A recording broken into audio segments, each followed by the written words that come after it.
Last night on my channel, I lost control of the conversation, so I just ended it. I do that. So be warned. If you don't take my direction to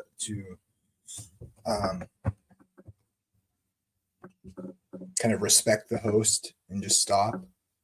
If I can't control it, I'll just stop it. So rather than have the tensions rise. And then hopefully if people enjoy the conversations and stuff, that'll help people stop losing control or whatever.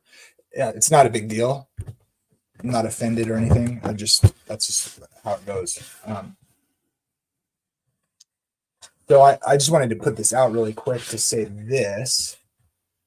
I want people to respect each other and to take turns. So please do that in the future, everyone.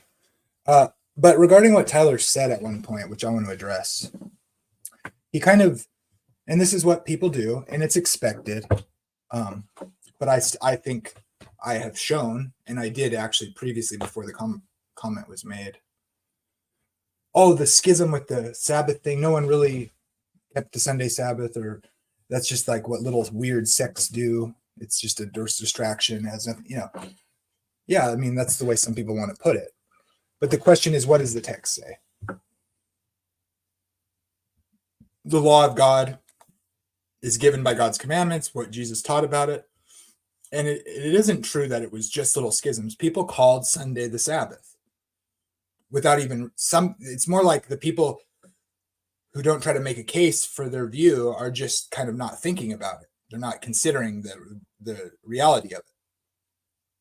The Sunday Sabbatarians at least realize their inconsistency if they don't defend the Sunday Sabbath, because it's part of the law written in the Ten Commandments.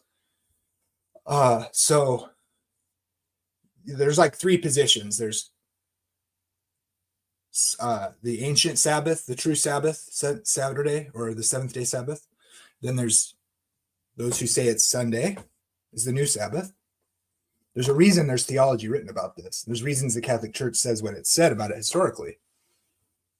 So if you're a Protestant, you believe the Protestant Reformation was a move of God, and then you look at the issues in the text about what it is that is the issue of this power, this beast power, what all the Protestants agreed upon, it was Rome. Now, if you want to dismiss that and pretend like there isn't a historical agreement on that and what it says in the text, taking it from a believing perspective, if you want to just be like, eschatology doesn't matter, preterism is kind of true, but I know I can't defend it, so I'm just going to not talk about it. That's your prerogative, because you don't have a good interpretation of the text, and you're essentially saying, no, everyone's wrong, but I can't come up with a good explanation. Therefore, it's not a big deal. Well, sorry, you're wrong. If the text is true and God is actually giving prophecy, there is a historic thing that the Protestants were doing. And if you think the Protestant movement is correct, you either do or you don't. If you don't, then you're believing the church has the authority that she claims she has. If you believe the Bible, God predicted this was going to happen. And all the Protestants agreed that the Roman church was the Antichrist. If you think they were wrong, good luck with that.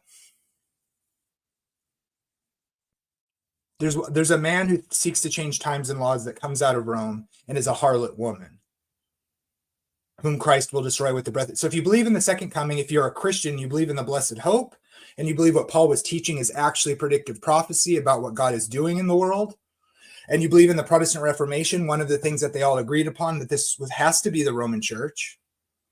And if you believe what the Roman church did fulfills Bible prophecy, which it does, according to the text, according to the same flow that predicted Jesus' first coming. So if you are a true believer and you understand why it's a legitimate faith, and you hold to that, and you follow it along, and you agree with the Reformation, and you take it seriously, then you know that this power seeks to change God's times and laws. And in a biblical context, the laws are the law of God, and Jesus died for sins, which is breaking the law, and he came and condemned sin in the flesh. So the question is, the law stands. That's a given if you understand biblical theology and why Jesus died.